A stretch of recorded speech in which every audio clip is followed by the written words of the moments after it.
हरे कृष्णा। ये सब गाय है, गौशाला, वृंदावंदा, गौ माता। शांत वातावरण में बैठी है गौ माता और वृंदावन का आनंद ले रही है। यहाँ सब झाड़ी है, पशु पक्षी है और वही अपना आनंद ले रहे हैं। हरे कृष्ण कृष्ण कृष्ण हरे हरे, हरे राम राम राम हरे। सभी अपने अपने आनंद में हैं।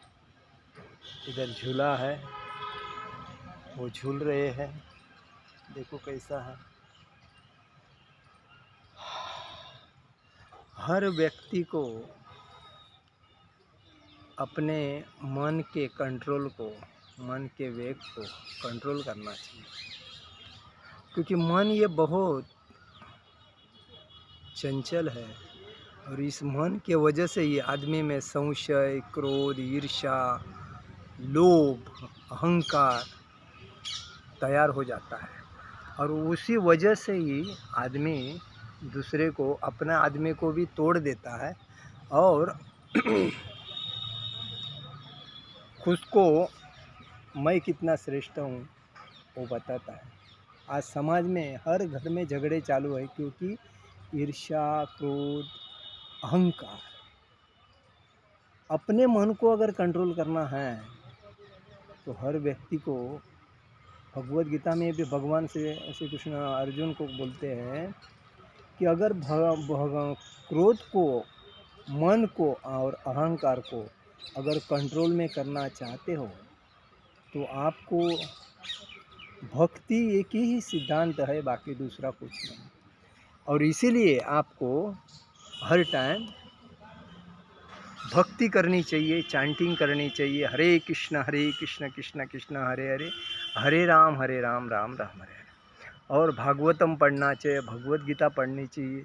और जो लोग ईर्ष्यालु है, जो अहंकारी है, जो क्रोधिष्ट है, जो एक दूसरे की बातें करते हैं, ऐसे लोगों से हमेशा लंबा रहना चाहिए, क्योंकि उनकी अगर हम संगति करते हैं तो उनके गुण हमारे में आते हैं और हमारे में गुण आने के वजह से हम भी उनके जैसे ईर्ष्यालु और दूसरे की बातें करने वाले होते हैं। हमारे जीवन का जो मुख्य टाइम है वो हम गवा देते हैं और उस वजह से हम, हमारे जीवन में भगवान ने हमें जन्म दिया है शांति से जीवन जीने के लिए, आनंद से जीवन जीने के लिए।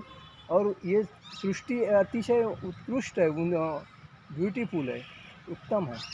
तो उसमें भगवान के भक्ति में आके भगवान के रूप, गुण, लीला और इसका वर्णन है भक्ति का, बाकी नहीं। आज लोग क्या है, अहंकार में आके पैसा थोड़ा ज़्यादा होने की वजह से या मन चंचल होने से आदमी को मानता नहीं है और इसीलिए झगड़े होते हैं। तो कभी भी किसी से गलती हो जाती है ना, तो सबसे बात है उस गलती को नज़रअंदाज करो और साइड से निकल जाओ, तो अपने को भी टेंशन नहीं, सामने वाले को भी टेंशन नहीं। भगवान तो ऐसे हैं कि अगर उनका भक्त कभी गलती करता है तो उसको नज़रअंदाज करते निकल जाते हैं, क्योंकि वो गलती बार बार बताने से आदमी खुद को टेंशन करके लेता है, दूसरे को नहीं। दूसरा तो आराम से जीता है, वो बोलता है चलो जाने दो, अपने को क्या करे, इधर से सुनो इधर सुनो। कभी भी कोई आदमी अगर हमें बात बार बार बोलता है ना, तो हमें ये समझना चाहिए कि ये आदमी मेरे को अगर बार बार फ़ोन कर रहा है ना, तो इसका मतलब इसका कुछ प्लान है और मेरे को तंग कर रहा है। तो उसका नंबर ही कट कर देने का, उठाने का नहीं, नंबर लिख के रखने का, उसका नाम का उठाने का। तो ऐसे आदमी से हम बच सकते हैं और अपने को शांति प्राप्त कर सकते हैं।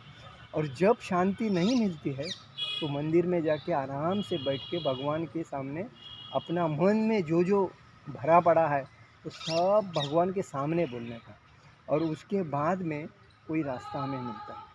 किसी के देखो, आज जिसके साथ जो भी होता है ना, वो पूर्व जन्म की पुण्य ही है, उसी के वजह से होता है। तो हम किसी को दोष नहीं देते हैं। एक के साथ अच्छा होता है, दूसरे के साथ बुरा होता है, इसका मतलब क्या है?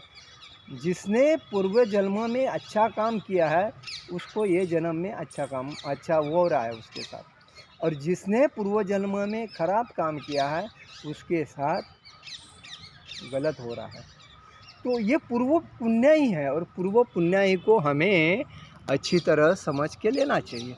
और इस वजह से कभी भी हमें किसी के ऊपर अहंकार, गुस्सा, क्रोध नहीं करना चाहिए, और हमें अपने से दूसरे को आनंद में देखना चाहिए, और वही आनंद में देखने से हमें उसका फ़ायदा होता है। नहीं तो क्या होता है कि हम अपना जीवन कितना है, 50, 60, 70, 80, ज़्यादा से ज़्यादा 100 साल। तो उस 100 साल में हम क्या टेंशनग्रस्त होकर अगर भक्ति नहीं करेंगे, टेंशनग्रस्त होकर अगर जीवन जिएंगे, तो अगला जन्म हमारा अलग योनि में जाके हमें वापस 84 लक्ष योनि घूमना पड़ेगा। तो इसीलिए कहने का मतलब है, ये धाम में कोई भी हम घर में भक्ति करते या धाम में भक्ति करते, आनंद से भक्ति करनी चाहिए। कभी किसी की ईर्ष्या, क्रोध किसी के ऊपर नहीं करना चाहिए, और अपने से दूसरे का फ़ायदा करके, दूसरा आनंदी है ना, ठीक है, उसको आनंदी करके बाजू होना चाहिए, तभी हमें आनंद मिलेगा। तुम दूसरे का भला करो और छोड़ दो, अपेक्षा मत करो, देखो आगे जाके आपका फ़ायदा होगा। लेकिन दूसरे ने गलती किया, उसको बार बार अगर बताओगे, बार बार उसको तकलीफ़ देंगे, और बार बार तो वही टेंशन आपके दिमाग में रहेगा। वो जैसा कि गटार में कचरा डालने के बाद जो गंदगी हो जाती है, और उस गंदगी को कोई साफ़ नहीं करता है, उसी वजह से उसको तकलीफ़ होती है, बदबू आती है, गंदगी और आती है, मच्छर बढ़ती है।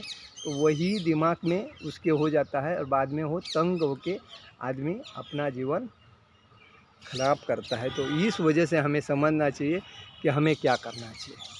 हरे कृष्ण कृष्ण कृष्ण हरे हरे, हरे राम राम राम हरे हरे। जगत गुरु शिल प्रभुपाद महाराज की जय, परम पूज्य लोकनाथ स्वामी महाराज की जय। निताई गौर प्रेमानंदे, हरि हरि बोल। गौ माता की जय। देखो गौ माता कैसे आनंद से बैठे हैं, कितना आनंद ले रहे हैं। देखो देखो देखो, गौ माता की जय। हरे कृष्ण।